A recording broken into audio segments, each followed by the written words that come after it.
Thank you. Thank you. Thank you so much. Good afternoon, good evening, good morning, good day, good dawn, good dusk, good night, good morrow, good fog, good mist, good cloud, good night, desk. Welcome to The Long Shot. It is a podcast. I am one of your hosts. My name is Sean Conroy. With me, as always, is the other host. Amber Kenny is here. Hello. What's going on? Welcome to the show. I was very excited today because, as we've discussed several weeks in a row, and I think this could go on for indefinitely. months. Yeah. I had not unboxed or started to use my brand new computer. And I had an incident last week, and I don't want to get into the details, but let's just say it involved the police, a helicopter, and 40 gallons of strawberry ice cream. No, I had to watch something and I couldn't. Oh, it was for my short. And because the editor had done some sound mixing on it, it was now in stereo, not in mono. And I was trying to watch it on my iPad, and it would only play one of the tracks, not the other track. So I was like, I got to fucking open this computer because I want to see this right now. So anyway, I got the computer going. Amber and I were texting endlessly today about what was going to happen. 3 lines total. I was like, here we go again. But it was, I was excited to use the computer tonight for this. And what I realized was there is no, like, whether it's USB or UCB or UMP or whatever the opening is that you put the mic into. Oh, there ain't one on the new computer. You have to do like a Bluetooth or a dongle or something. Well, yes, there's been dongle salesmen coming to my house all afternoon. Like, would you like to buy a dongle, sir? I can show you how it works. I'm like, no, thank you. But anyway, so the mic would not plug into the computer, so I had to stick with old reliable, I call it. Yeah, your text was very funny because you said, I'm going to try to log on the new computer. I don't know how to do that, so it might take me a while. And I was like, I believe in you. I think you can do it. I believe in you. I appreciated that. I was like, she's being for real. She does believe in me. It felt good. I do, but I was also making fun of you. Yes. Two things can be true. Yes. It's possible to hold two ideas at the same time. Because I was like, I believe that you can do this. But it's insane that I have to say this out loud. Yes. But also it is and it isn't, because tech is so stupid and crazy and difficult and frustrating. Right.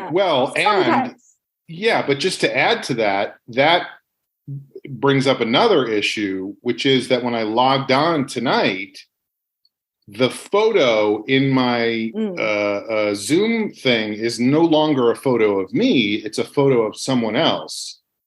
And I won't use that person's real name, but this is a person who substitute taught it for me on Saturday, subbed for a class that I had. And, he switched the photo of me for a photo of him. I could walk you through it. But no. I'm sure it'll take 2 seconds. Look, I know what I'm doing. But that's not even the part I was going to complain about. What I was going to complain about was I was getting this guy to sub my class. And I am here's a crazy thing. I'm going to go through this whole thing because it's insane. Okay. I'm extremely particular about my class, I realized, because I was having somebody sub. And it's important to you. Take it seriously. Right. And I'm like, this is exactly what I want to do this week. This is where they are in the progression. I need them to do this next. And it was so specific. And I was like, I got to give them like a lesson plan. Like, I used to teach junior high school. And if there was a sub coming in, you were just like, good luck, motherfucker. I'm out of here. Put on Aladdin. Yeah. I mean, that's what it was. That was, I've talked about this before, but Todd Barry, who was the sub at that time, would come into my room and go like, hey man, can I borrow the VCR? And he would just show, whatever the movie was. But now, because these people are my responsibility, not the responsibility of the New York City public school system, I'm like, I got to give them lesson plans. It's a 3-hour class. I would say I spent 7 hours last week typing up the stuff that I wanted him to do. Oh my God. And it ended up being like 6 pages long. So... And he probably thought you were insane. Well, it's interesting because I definitely, I was like, I'm going to send this. And then I wrote a note to him that was like, I'm really sorry about this. And I, you obviously know a lot about this stuff and feel free to do whatever you want or take from it what you want and whatever. And I know it's crazy because we had already, when I first asked him to sub the class, I had sent him a really long message on Facebook explaining why I wanted it to be him and whatever. And he was like, let me go back and read through the incredible long email you just sent. But anyway, so I sent him this thing and I was like, I'm really sorry about how long it is, but it's just, I'm very particular about what I want to do with these people and how it works every week. So there's all this stuff that I would like you to do with them. And I expected exactly what you're saying, that he'd be like, come on, motherfucker, give me a fucking break. And he was so grateful. He was like, this is great. I really like it. And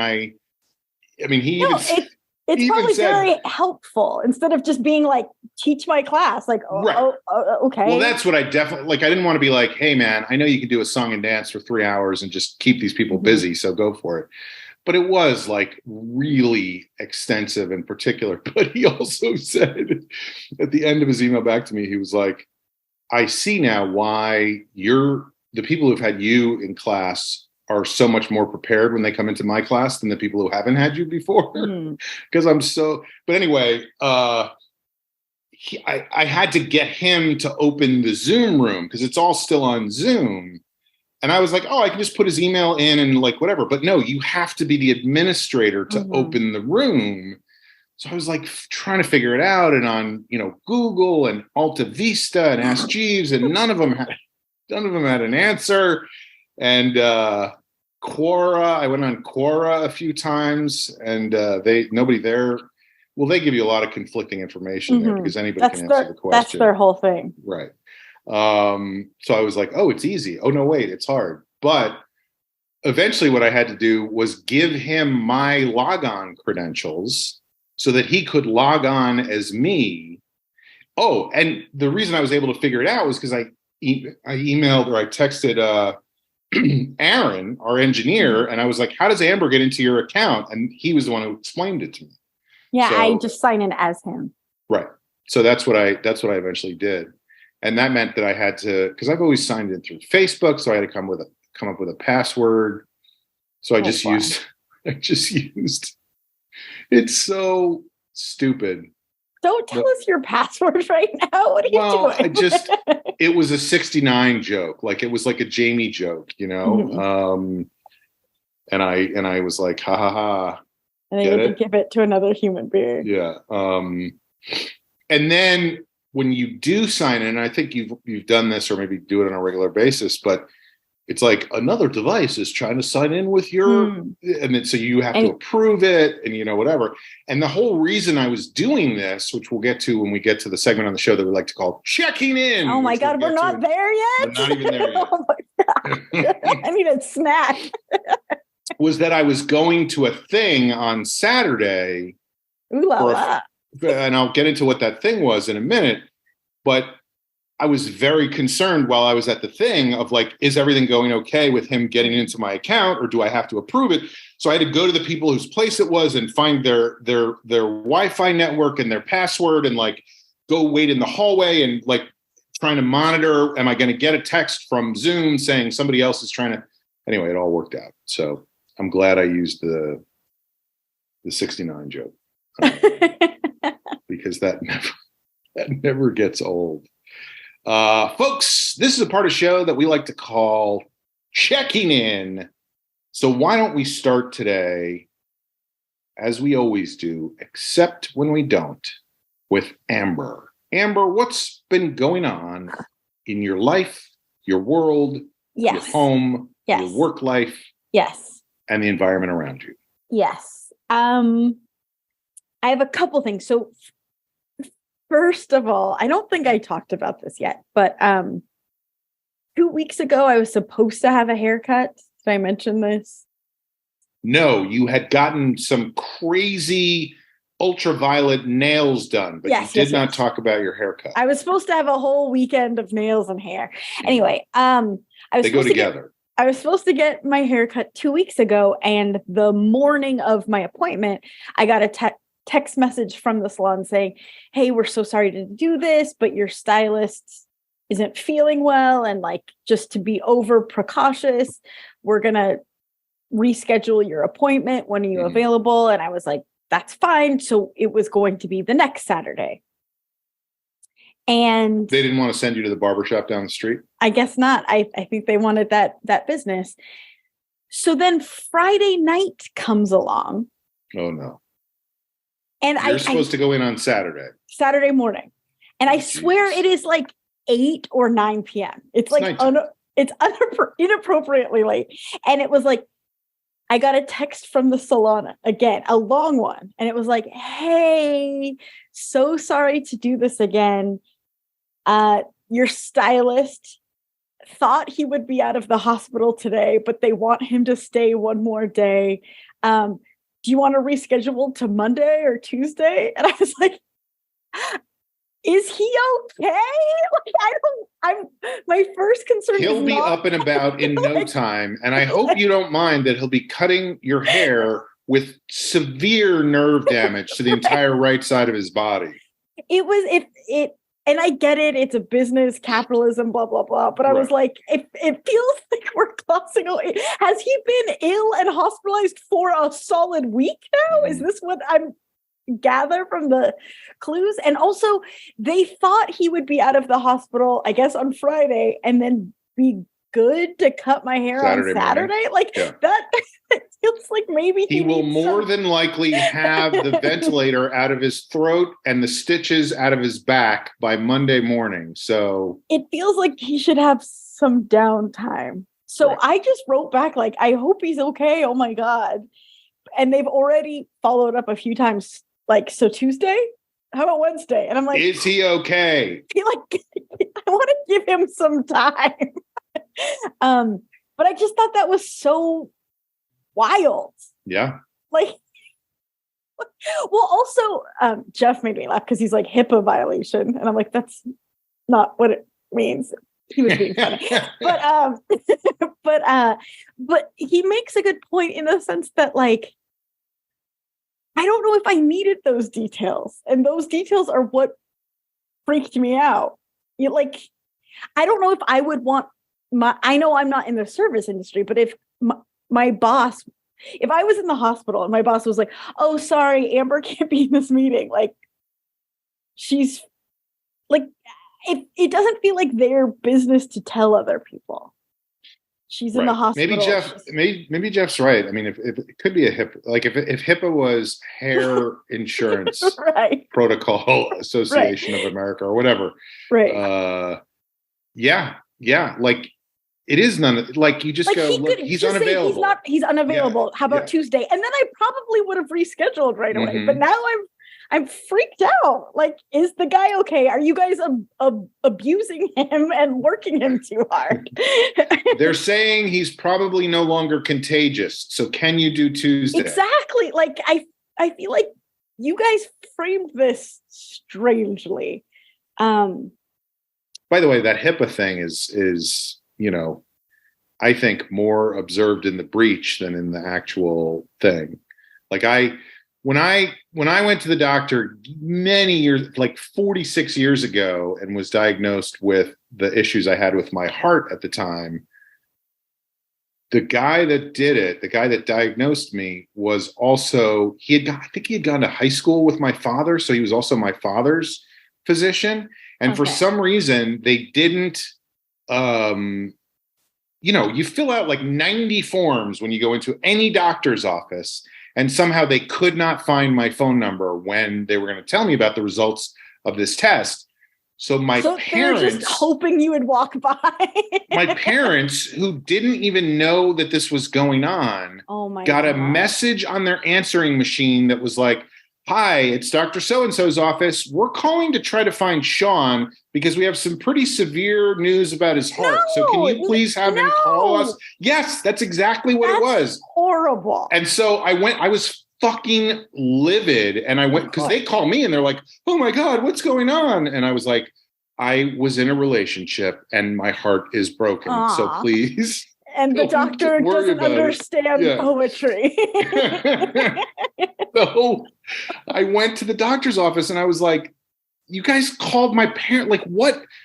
I'm not 12. I'm in my 30s. Yeah. Like, I'm, right. And they were like, oh, well, talk to the doctor about it. Like, they just didn't care. Talk to the doctor about it. I said, doctor, you can't, and he was like, well, these things happen. Like, literally, that was his response. And I was like, they should not. That is why there is a law about it. Not to mention the personal strife. Not to mention I was in a relationship and it ended and I am heartbroken. Fix me. Anyway. Yeah, well, and he shouldn't have called your parents at all, but he also could have just said, like, hey, look at Sean's phone number.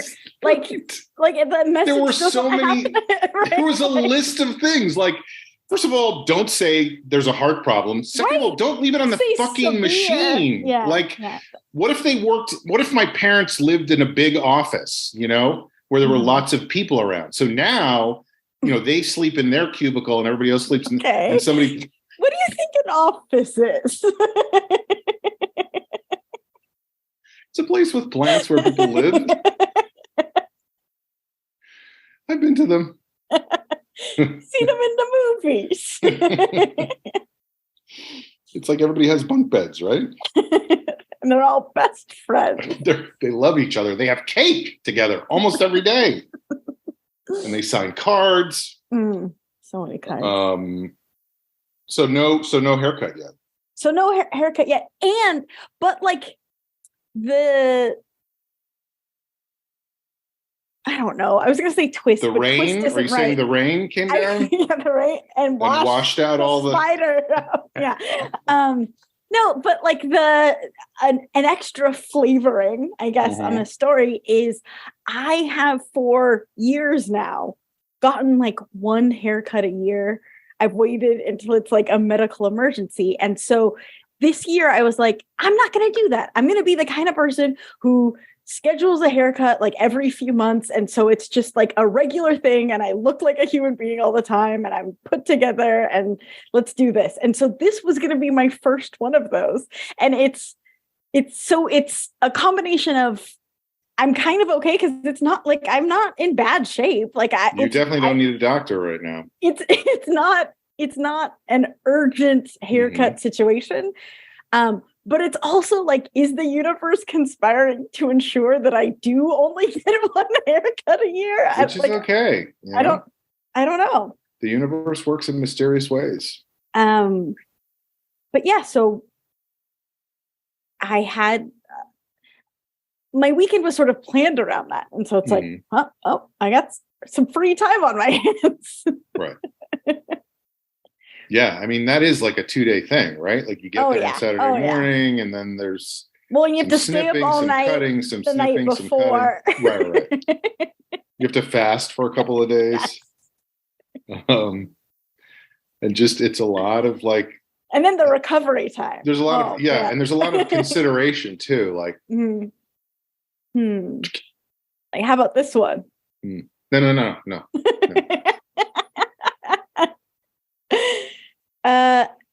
But yeah, so I haven't. I'm basically ghosting my salon right now, because I don't know how to say. It's fucked up, by the way. That is, any ghosting I'm not a fan of.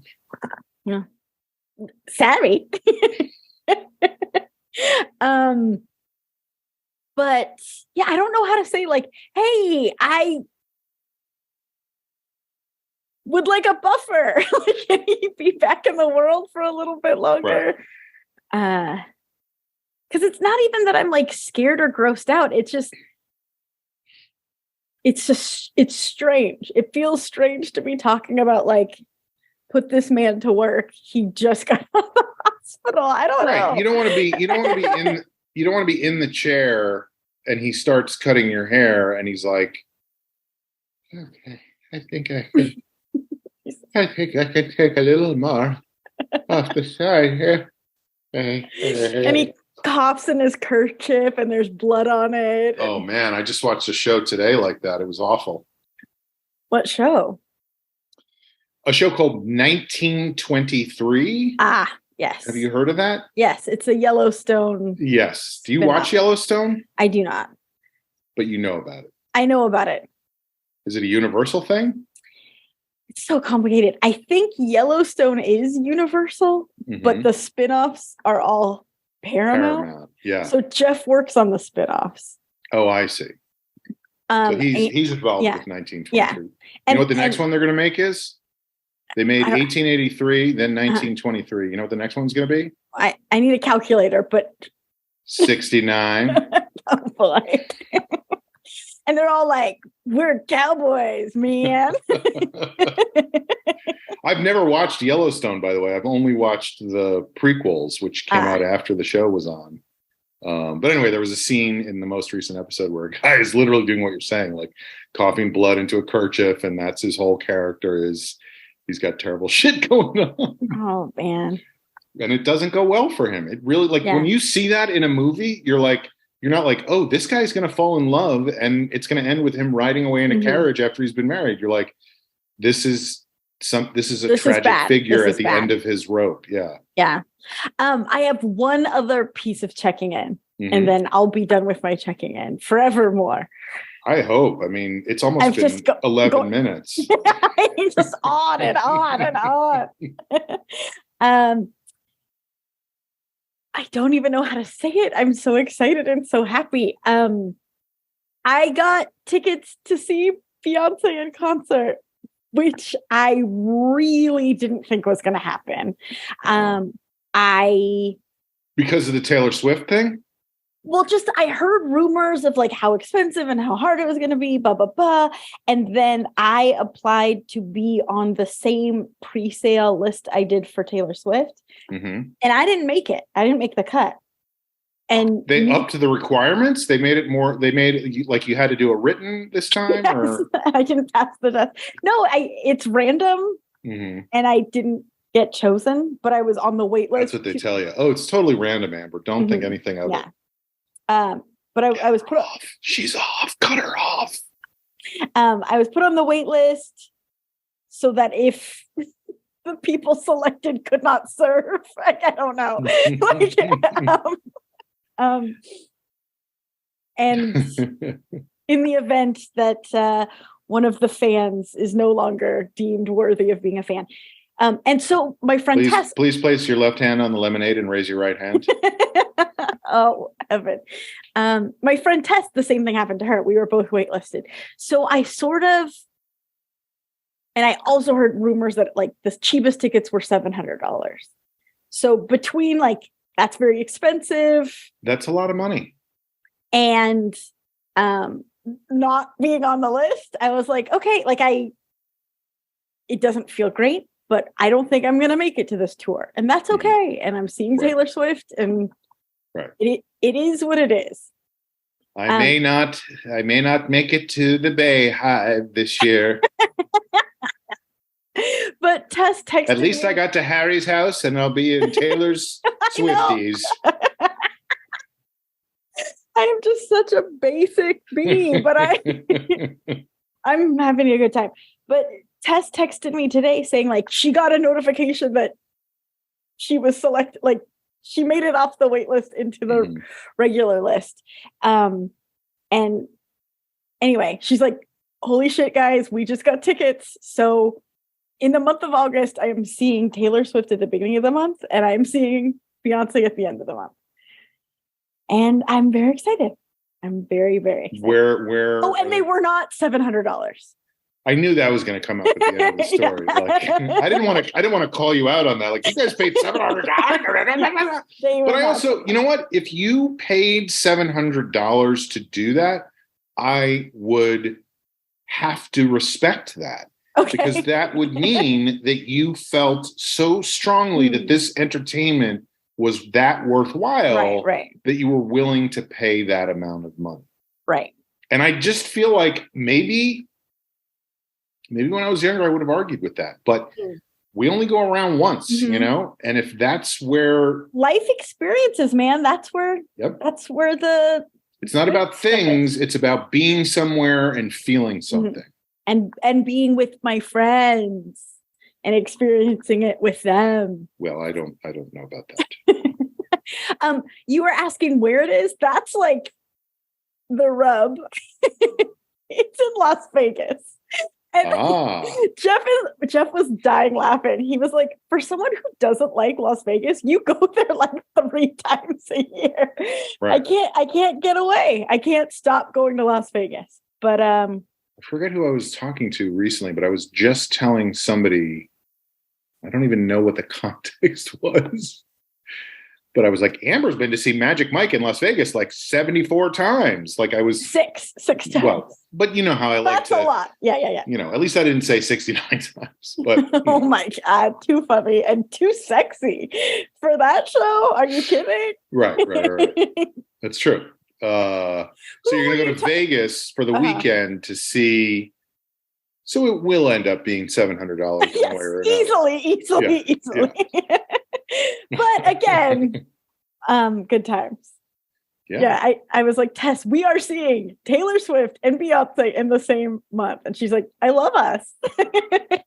And is it, I mean, I don't know I've never even been to Vegas. Is there like a particular like concert venue there? Or is it just like she's at the MGM Grand and we're going to be I think it's at like conference room? I think it's at like the football stadium. The Vegas Palladium or whatever don't the Raiders play there? Somebody does. I don't know who. Well, because I was trying to get tickets for the Los Angeles one, and that was going to be at SoFi, which is our football stadium. Correct. So I'm guessing like her venues don't get like much smaller than that. American football. That's not real football. It's a football stadium only in the sense that it's American football. That's not real football. Are you Harry Styles? Like, what is this? That's not a real house. No, I love how there's always like a British person talking about how American football isn't real football. It's you know. Well, that's great. I mean, so yeah, that's a lot. It's a lot. Yeah. It's a lot. But good for you. It'll be a fun month. And that is the month that Jeff turns 40.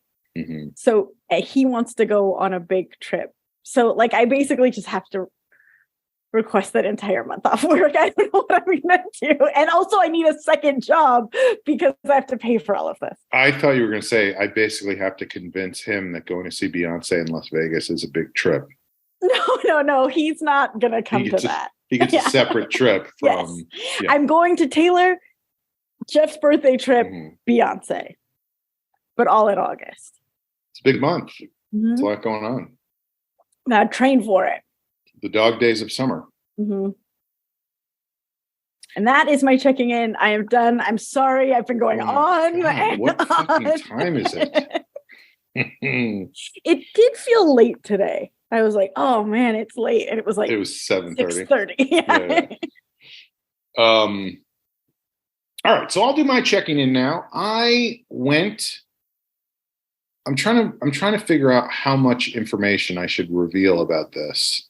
Oh yeah, you went to a location on Saturday. I went to a location on Saturday. And you had to go somewhere special to get Wi-Fi. So it was like the Pentagon or something? What'd you say? Like the Pentagon? Was it like a high security? Yeah, it was the E-ring of the Pentagon. I had to go to a function. No, my friend was nominated for a Grammy Award. What? You went to the Grammys? And I'm not going to say my friend's name, but I will say it starts with B and ends with Once. I'm so sorry she didn't win the big prize, was she bummed?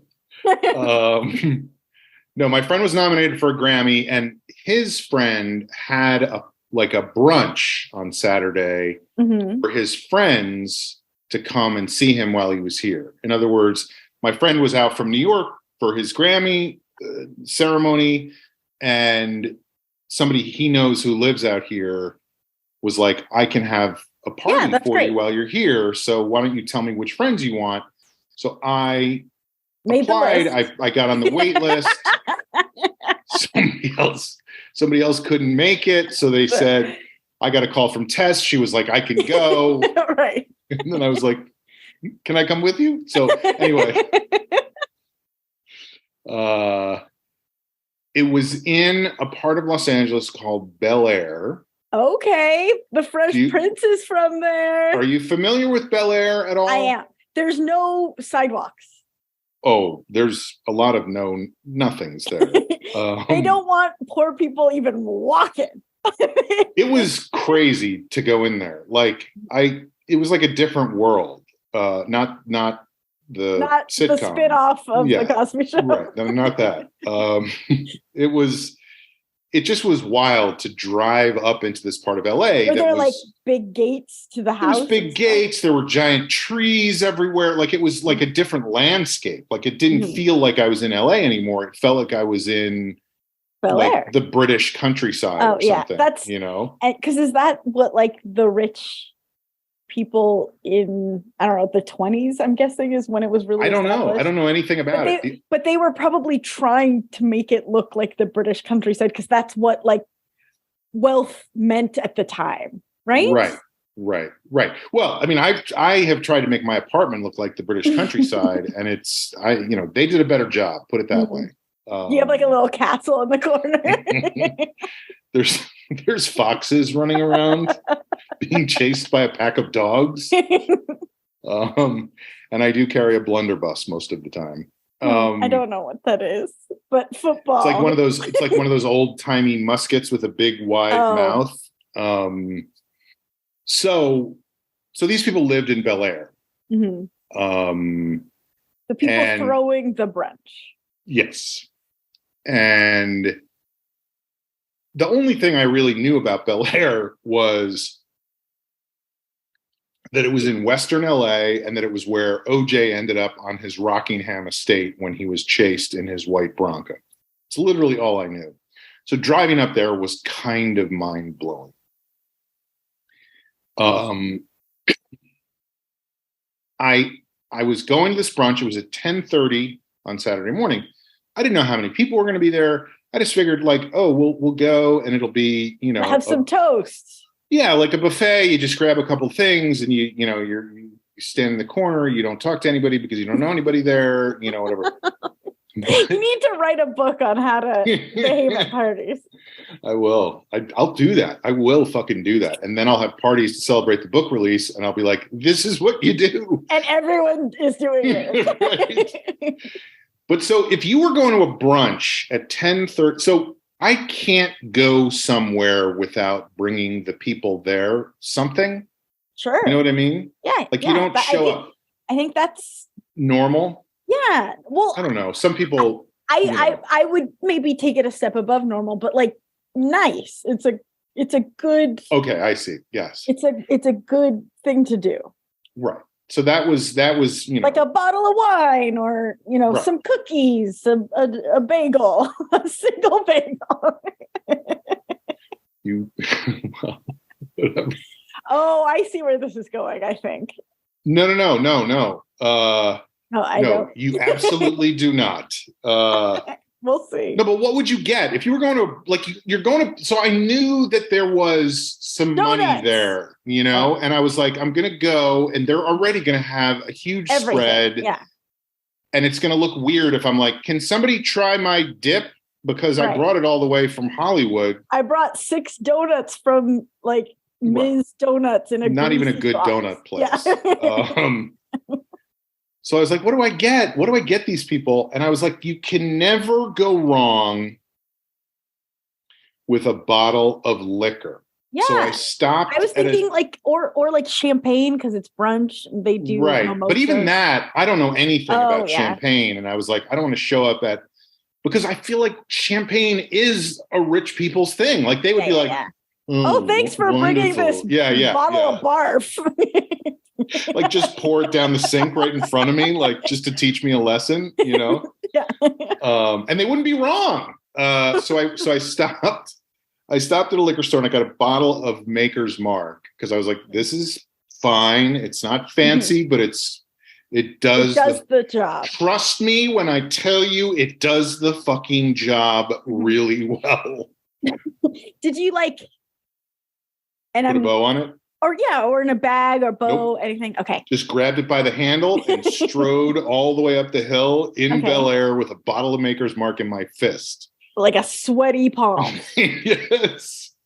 But I was like, okay, so I'll bring, but it's like, I mean, I was a little late. It said 10:30, but it was like 11 o'clock. So I walk up and the hostess comes over. I meet the hostess and I'm like, I brought you some wonderful breakfast bourbon. So here you go, but it can be a gift for later. Well, but she immediately was like, do you want bourbon and orange juice? And I was like, no, this is for you. Please enjoy. But it turned out that it was very small. I mean, there was only about 12 people there, and it was a sit-down meal. Oh. So. And you were late. Well, no. I wasn't late for that. Okay. I mean, it was still, everybody was still socializing, and there was still another. I was picturing everyone sitting at the table and like their heads turn, and you have your record scratch, sweaty Maker's Mark. Or no, it wouldn't be a record scratch. It would be like somebody's bow slipping off their violin because it was, But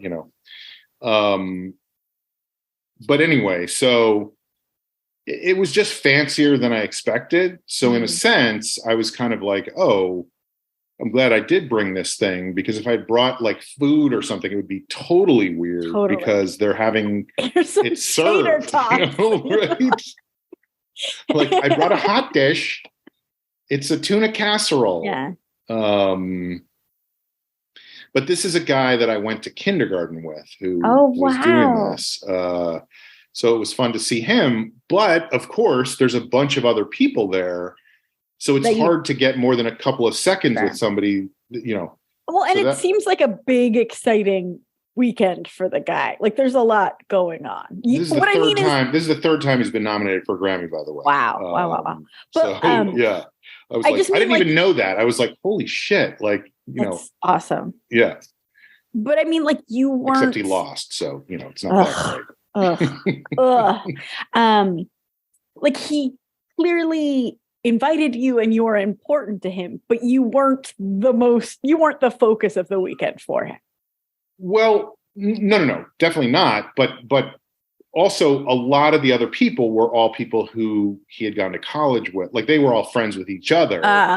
So it was myself. And then there was two women there from an awards foundation that my friend, like, he's just one of those people who collects people. Yeah, absolutely. So he had won this award from this foundation like 15 years ago. And these women were still like in touch with him and talking to him and, whatever after all this time. So he invited them as well. So the three of us were kind of in the corner for a while, like, chatting it up and whatever. But it was also funny because I met it was mostly guys that he had gone to college with, who he had been in a singing group with in college. He was the pitch of the singing group, which is like the quarterback of the football team, And I swear, cooler. Exactly. I mean, but I swear I am not making this up. So say there was like 5 guys. I can't even remember exactly how many guys there are. Mm-hmm. I might be making this a little bit wrong, but I'm pretty sure their names were Blake, Brett, Britt, Whit, and Jeff. And I was like, how am I supposed to remember which person is which? It was crazy. It was like I don't know. It was like a movie or something. Like I was meeting people whose names were made up somehow. And it really was. It was spectacular. Like the house is kind of up on the side of a hill, and there's a view of, I don't know what it was, but it was like a lake of some sort that's right there. I don't know if it's a reservoir or a lake or a pond or just a big puddle, or there's it's been raining quite a bit. So it could have been the Pacific Ocean. I don't know. Although I could see the other side. I don't know. Maybe we were by Japan. By Japan. But it was really like the view was incredible. And then there was like a path that went down. And I didn't go down there, but the husband was like, you're welcome to go down there. That's where the lemon trees and the lime trees and the persimmon trees are. And we also just planted some avocados down there. And then, they had 2 dogs there who were running around, one of whom had just been rescued the day before. So it was like brand new. But it was like this giant you won German the lotto, kid. Yeah, it was crazy. It was insane. It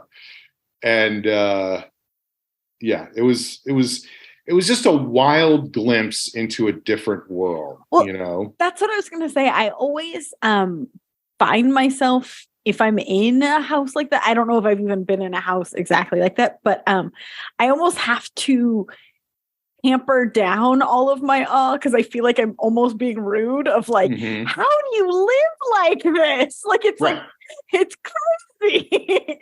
Right, exactly. And what I wanted to do was go around and I couldn't do it. I did take one picture. I did take one picture of the view, but I was like, I want to take pictures of everything, It's like when when people say my home is my castle, it's like for these people, it was like their castle is their castle. It's not, it's the same thing. Their home. Yeah. So I just wanted to walk around and take photos of everything. And I couldn't do that, of course, but it was, it was pretty, beautiful pool, just crazy, really. And I did do this because I'm a fucking dork. They moved there in the middle of the pandemic. They were living in New York City and they were like, we want to get out of the city. So we're going to move to LA. So we're going to move to this place in LA. So they moved to this spectacular place up in the hills in LA. And so when I wrote a note to the hostess the next day, I said, I hate to say this, and I'm sure you're tired of hearing people say this, and they all say the same thing, but I'm a recovering English major, so I will say doing that in the middle of the pandemic is very Boccaccio of you. It's very the Decameron. So, I love a good literary reference. I can't help myself. But then we had brunch. Everybody chatted. And it was it wasn't. No, we did. It was a buffet line. Okay. But, okay. It was that thing of and this always happens of okay, let's everybody get up from the table and go in and have, then nobody wants to be the first one and everybody's standing around. That also coincided with the moment I was talking about where I had to go into the hallway and find I was like, can I get your, can I get your rich people's and they're like password and everything? Yeah, exactly. Is your friend by any chance a cat burglar? So, and then it turned out I didn't even need it. It worked fine. I didn't have to do anything. But so then we had, everybody ate and whatever, and it was nice, and went back outside, and then it was really. I don't know. I find this very amusing, and I store these things up so I can use them later in the next movie I write or whatever. Mm-hmm. But all these people from college, they've been out of college for 35 years. They get together. It's the Grammy weekend. They all were in a singing group in college. What do you think is going to happen at the end of the party? They're going to sing. No, somebody is going to go, oh, look, we have a baritone, a bass, a tenor, and a whatever. You guys should, what song do you remember? Well, you guys should sing something. And they were like, no. I respect that. Yeah. In the movie, no, you're absolutely right about the movie version would be them going, yeah, guys, do you want to do Kentucky Woman? Yeah.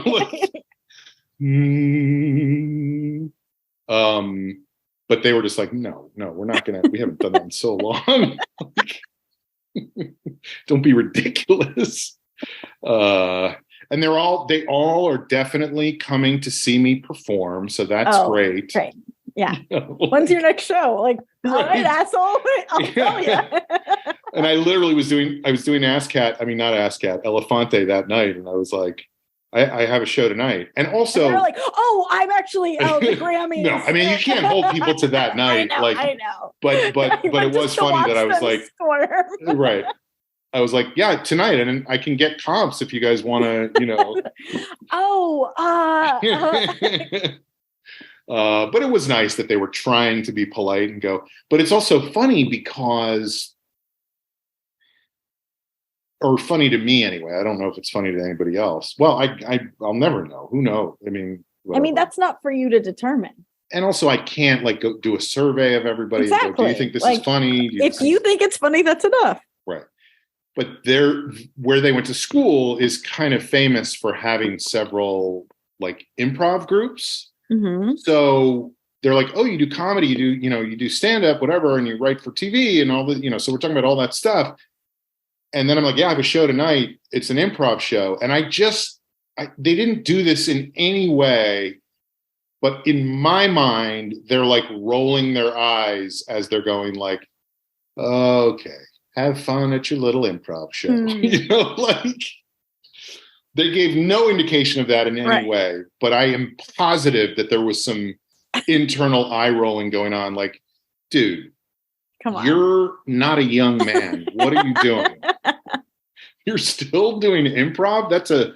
That's not a thing for people your age, Anyway, point is I fucking killed at the show that night.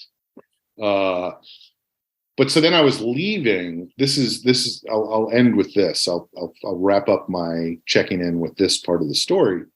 I was leaving. Yeah, no, I know. We're on the clock. The whole point of the podcast is just get through it. TikTok, motherfucker. So I'm leaving, mm-hmm. and the hostess comes over with my Maker's Mark bottle of Maker's Mark, mm-hmm. and she's like, look, we don't drink. No.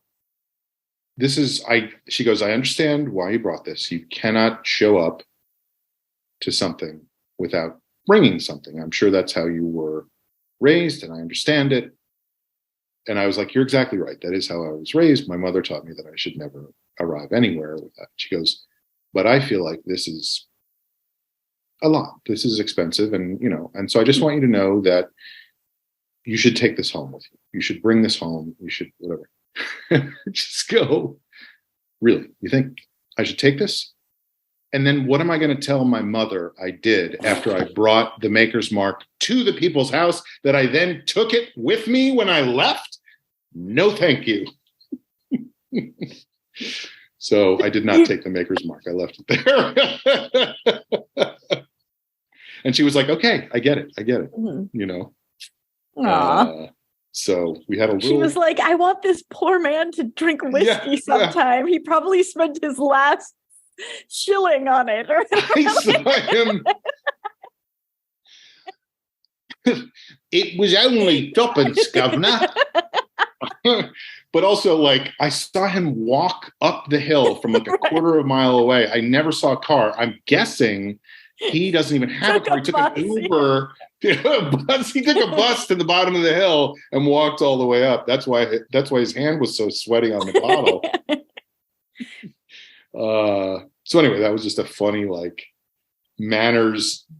Yeah, war, face off. Yeah. But it was cool. It was just a cool, weird, interesting glimpse into the very world. LA, but a different LA. Right. All right. Well, it's time for a portion of the show that we like to call checking out. No, parting shots. So let's start parting shots today with Amber. Great. I don't mean to trick you, but you're going first. Okay, great. Don't make it about the trip to Vegas. We already know that. I'm not. Right. So I did something crazy today. Absolutely crazy. Oh, no. This story is going to have ups and downs, but there's going to be a moral at the end. I hope there's not too many ups and downs because TikTok. Yeah, let's get to it. So my car registry is like it's in January. Like the sticker says January, so that's when you have the yellow sticker. No, I mean not anymore. I just like to sound like I know what I'm talking about. No, because the month is always just white with the month name, and then the color sticker is the year. Okay. Yeah. Got it. And I guess I fucked up because my sticker is white and the color is the month. Anyway, go ahead. Sorry.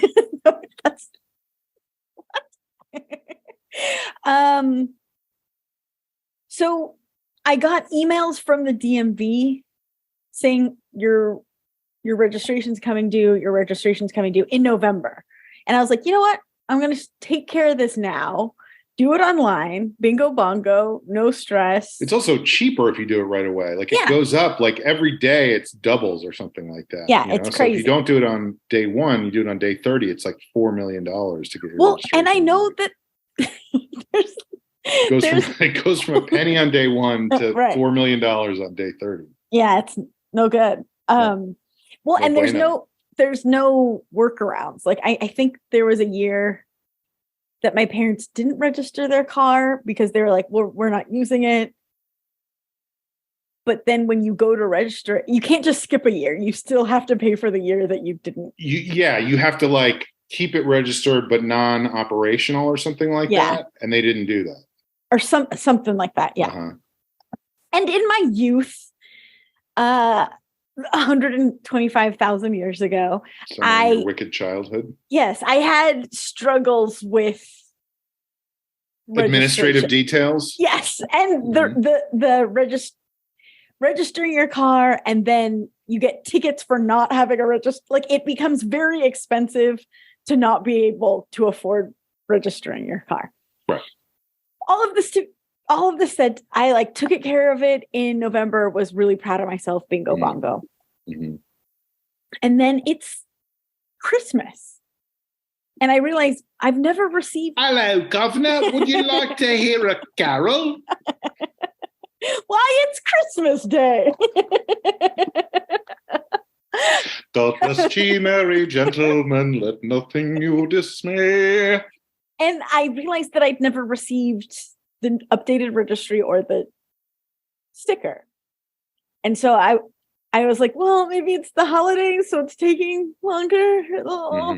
And just putting it off. It was one of those things that was rattling around in my brain forever. Even like in my journal entries, it was like, I got to figure out my car registration, but I wasn't doing anything. It was just like, maybe I'm familiar with that. And that's the story of my life. But I also was like, I've got some time because I have all through January. And it's only Christmas time. It's only Christmas time. Give us a farthing, love. We've got to register our non-operational vehicle as operational if we're to get anywhere next year. The biggest goose you have. Do you have any figgy pudding? Anyway, it never came. And now it's February. Oh. And so I was like, now I'm getting stressed out because I have been in that place where you don't have your car registered. And so I was like Jeff would park on the street. I'm like, you got to park in the back. Like, we're going to get a ticket just sitting there. Like I went on the DMV website and it was circles because it would say like, your car is up to date. And I was like, but I don't have it. So you guys didn't send me the thing I need. Yeah. Anyway, I know where this is going and I don't like it. Yeah. You do? I don't think you do. I do. You do. You sold your car. Yeah. Gift of the Magi style. So I finally was like, okay, I'm going to have to bite the bullet. I don't want to do this. I'm going to have to go into the DMV. And I went. That was going to be my prediction, that you had to go to the DMV. And you don't like that? No. I don't care for it. I don't think anybody's like, oh, good. But again, I'm cutting out so many frustrating steps, as you can imagine, because it was like, do everything online. But anytime I tried to do what I wanted to do online, it was like, no, like that doesn't exist. Or it would just circle me back to where I was. And then did it ever do the thing? I hate when they do this. They ever go like, unplug your car and plug it back in. Maybe that's the problem. I didn't get to that part of the menu, but there was even like if you still need help, call this number. And I was like, great. But then I called the number and it was just like basically an audio version of the website I was on, where I could there wasn't like a person to talk to. There was like 4 options and none of them related. We can help. Here's a suggestion. Right. Do it online. Literally. And I was like, And so I was like, I'm going to have to go in, because what I need is relatively simple. I just can't get there on the website or on the phone.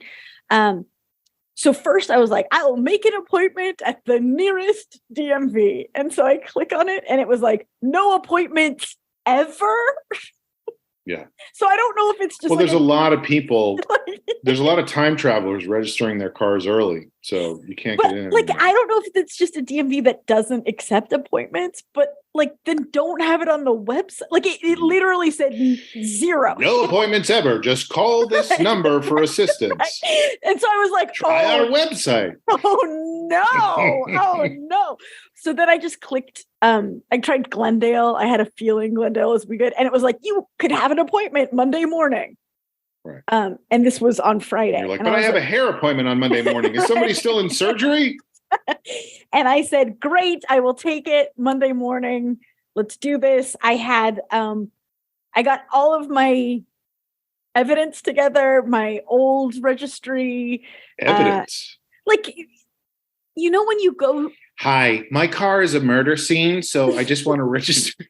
I guess evidence was a poor choice of words. I meant documentation. Yes. Because you go to something like that and it should be simple, but it's like, great, we just need proof of blah, blah, blah. So I had like all of my old registrations, my driver's license, my old driver's license, like anything. Do you have your birth certificate, ma'am, and your marriage certificate and your electricity bill?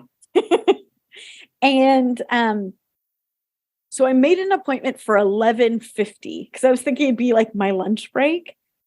And I was like, we'll Jesus, see. 11:50 is your lunch break? What time do you go to work? 9. I mean, it's morning. 11:50 is the morning.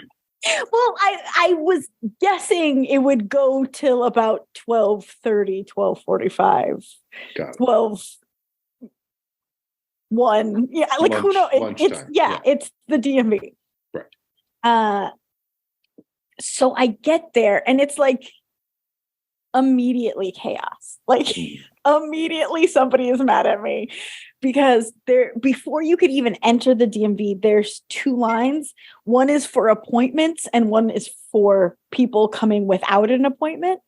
Mm-hmm. But I couldn't tell where those were. So I was just waiting in what I thought was the line. And then I saw that one was for appointments and one was for non-appointments. And so I was like, oh, and I scooted over. But apparently the front of the non-appointment line was behind a sign. So I looked like I was cutting, but I just didn't know that. Do you see what I'm saying? Like I just. Yes, I do. And so I. By the way, I am a recovering English major. So I need to say this feels very Kafka-esque. Oh, boy. How? So then somebody came out and was like, hey, this is like straightened out the chaos a little bit because it was just people bunched in the doorway. And I was like, I have an appointment. I'm going to have to like elbow people to get through. So it was made clear that behind that blue sign, a few feet away is the non-appointment people. And behind this sign is the appointment people. And so I saw over here is the McDonald's. Right? So, yeah. And I looked at the sign and there was a woman who was very mad at me. And I was like, oh, were you already here? And she's like, yes. And I was like, I truly lines. I feel like lines are one of the worst things in the world. I know. Like, just always, there's always resentment and anger and fury. Well, and you know me, I feel like we're the same. I'm like rule follower. I am not trying to cut. Yeah, like I didn't see that's where the front of the line was. Right. So I get into line and I'm behind maybe 4 people outside. I have an appointment and I'm just like, how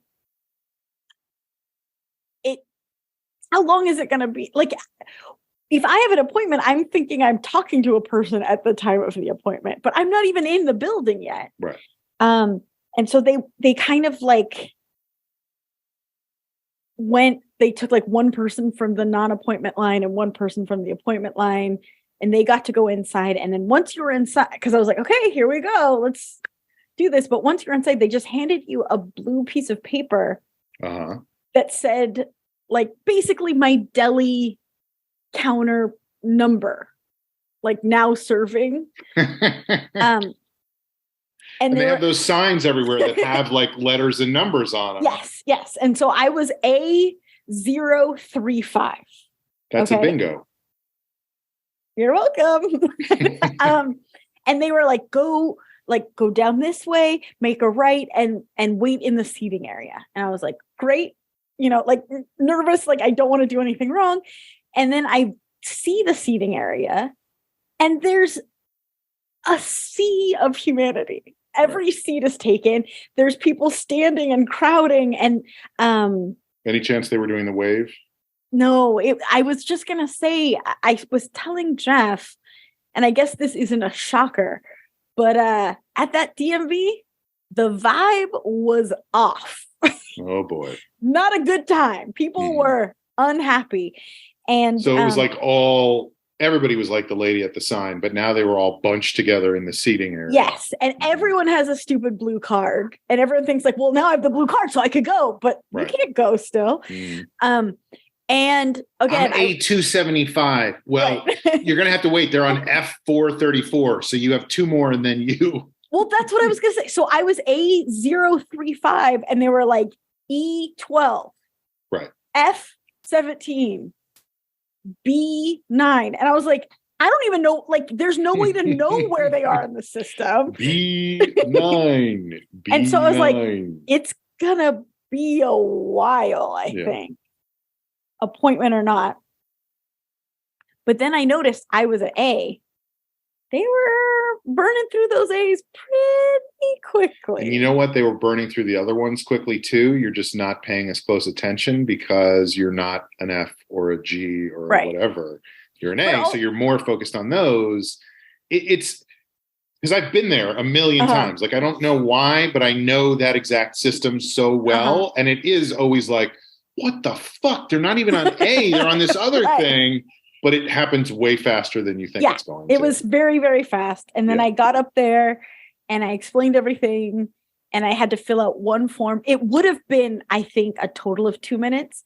But the person at the window next to me didn't fully speak English and was having difficulty. And I think the person helping me spoke whatever language that person spoke. So she went over to assist them for like maybe 5 minutes, and then came back and handed me my sticker. I got everything taken care of. They didn't charge me a dime, and I was on the road. It was incredible. Like, anyway, moral of the story is always make an appointment at the DMV because they'll get you through. I don't know how. I don't think I could have done it. I don't think I could have made it. I really don't. Right. And you would have been at the mercy of whoever else was there. And when they got to those people, whatever. Well, and I think because I got an A, I do think the A's were like prioritized faster because I was an appointment person. Right. Because there's people who are walk-ins at the same time as me. And I'm like, God bless you. But anyway, point is, it was something that I put off for 2 months now, I guess longer, because it was in November. Technically, I could have gotten it in November. And it was this quasi simple, accomplishable. It felt good. I'm just saying it felt real good. And it felt good to be back home in less than an hour. Like I there was a part of me that was like, this might be my whole day. Like, so you were home before 1:00. You were home in time for dinner. Yes. I think I was home by like 12:30. Yeah. Dinner time. Yeah. Supper time. Yeah, those things loom. I mean, I just went through a little bit of that just here where I had like furniture to put together or whatever for, I mean, November 2011, and it was just sitting here still, you know. Well, you gotta make sure that it's aged out of date. Right. Yeah. But it's antique. It's no longer fashionable. and it just was looming so huge in my mind, you know. And then to get it done, which took, I don't know, 45 minutes, not the rest of my life, which is what I expected. Right. And the thing I also forgot, and this is different from the DMV, the thing I forgot about putting stuff together or fixing anything or whatever. Yeah, it's kind of like fulfilling. Well, but also the idea of just like fucking watch somebody else do it on a video while you're doing it. So you know every step you're supposed to do. So I watched this guy do the thing I was doing, and I just did what he was doing. He fucked it up a couple times, but oh man, I'm not even joking. Like, you know, he's watching like, the video. You're not gonna want to do that. Yeah, he's like, oh, I did this last night too. No, take that back out and put this. That's so funny. And he just left it like that.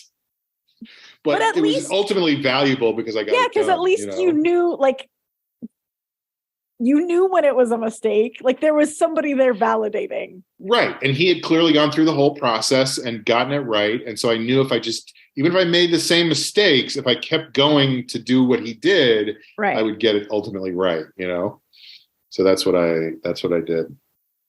But it feels so good. It's like, damn, why did I know, because you're so aggravated mentally by not doing it. And then when you do it, it's a fucking huge load off your mind. And you're like, why did I carry this around? I mean, I wrote 90 pages in my journal that just said, get the registration. Yeah. That's a thing that I am very guilty of like having lots of things to do. And almost being paralyzed by it. Yeah. But once you take the action, it's well, because part of the problem for me, and I don't know if this was a problem for your registration, part of the problem for me is like, I can't do this thing until I do this other thing. And I can't do that until I do this thing. And that I can't do until I do this thing. And it's like this whole like Rube Goldberg construction of all the things I can't do until I do the other thing. So then I end up like going, well, I might as well just watch 1923 because there's a guy who coughs blood into a cloth. I don't need furniture. Yeah. I'll sit on the fucking floor. Who cares? I can still see the TV. And there's like a part, it reminds me of more your relationship to your new computer of like. That's a great example too, by the way.